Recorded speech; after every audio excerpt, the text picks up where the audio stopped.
While some governors are using the COVID crisis to grab more power and undermine their citizens' constitutional rights, my next guest is among those actually trying to preserve liberty while also saving lives, and he's taking on officials in his own state to do it. Georgia Governor Brian Kemp is suing the city of Atlanta for mandating masks, but mainly for going back into lockdown. This morning, Atlanta's mayor responded.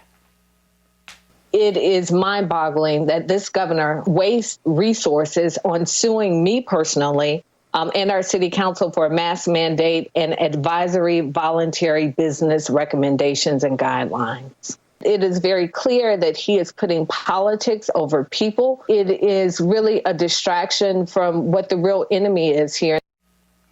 Governor Kemp joins me now exclusively. Governor, it's great to see you. What's your response to the mayor there?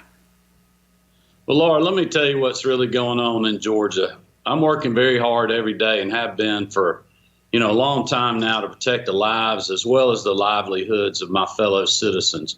However, we have people, local mayors that are playing politics. They, want to go back to shelter in place. They want to, stop in-person dining with no notice, just pulling the rug out from under people.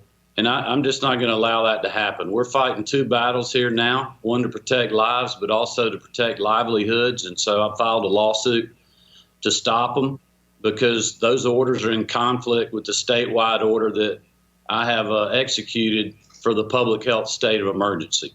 Well, Governor Kemp, there are those who would say, look, if the masks help in 10% of the cases, then why isn't that good enough to just say, look, you can save some lives, maybe they're not 100%.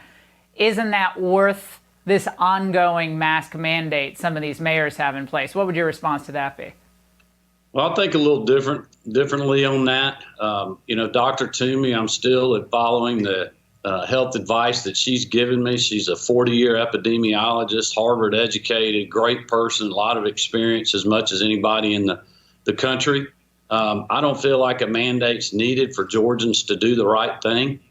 We have existing orders on the books, Laura, and this is what's so frustrating about the lot of the locals that are playing politics with this, is we have orders on the books that has worked in the past. It helped us flatten the curve. It helped us stop the spread. They have the ability through my order to use their law enforcement to enforce those orders, and they're not doing that. And that's what I've been telling them. Instead of having a government mandate, enforce the orders that we have, make sure businesses are following the rules, people are socially distancing. I've been talking about people wearing a mask as much as anybody.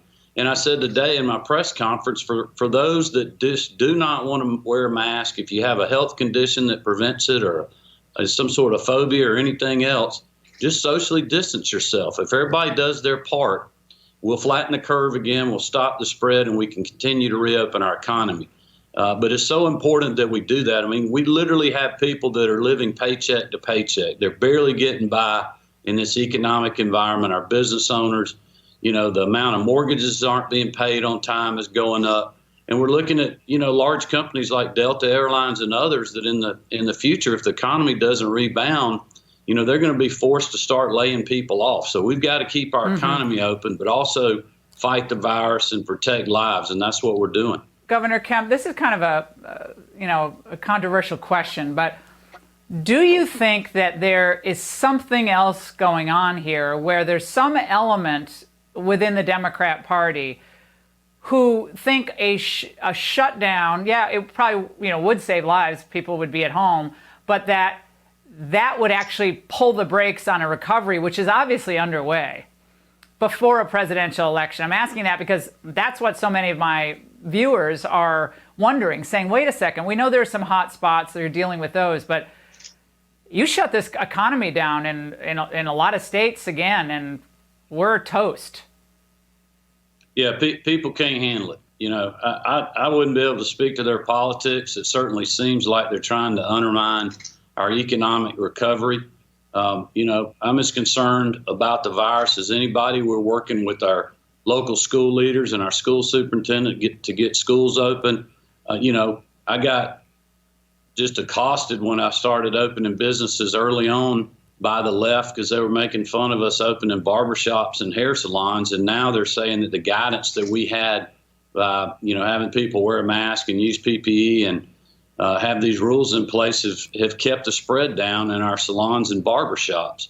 So I don't know. I mean, it's got to be pandemic politics, but I know this, talking to our hospital CEOs, they cannot go through what we did before. They will not be financially viable. It will bankrupt our hospitals. Yeah. We've heard from restaurateurs out there that are like, if we have to shut down again, if we have to move away from in-person dining, we're out for good. No, it's and our country and our state can't afford that. Finally, sir, really quick, University of Georgia, they're going to be playing football in the fall?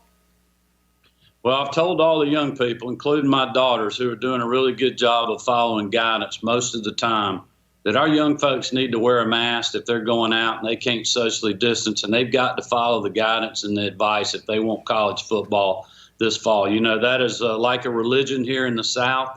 I want to see it happen. It's a huge economic impact, but we need it mentally as a society right now. So that's why I'm asking everybody for the next 4 weeks, wear a mask, socially distance, wash your hands, and follow the existing guidance that we have. It'll work and flatten the curve. Governor, great to see you tonight. Thanks for fighting for small businesses and parents and people who want to go to school. And it's inspiring to see. I'm glad you're out there doing it. And best of luck to you, sir. God bless you.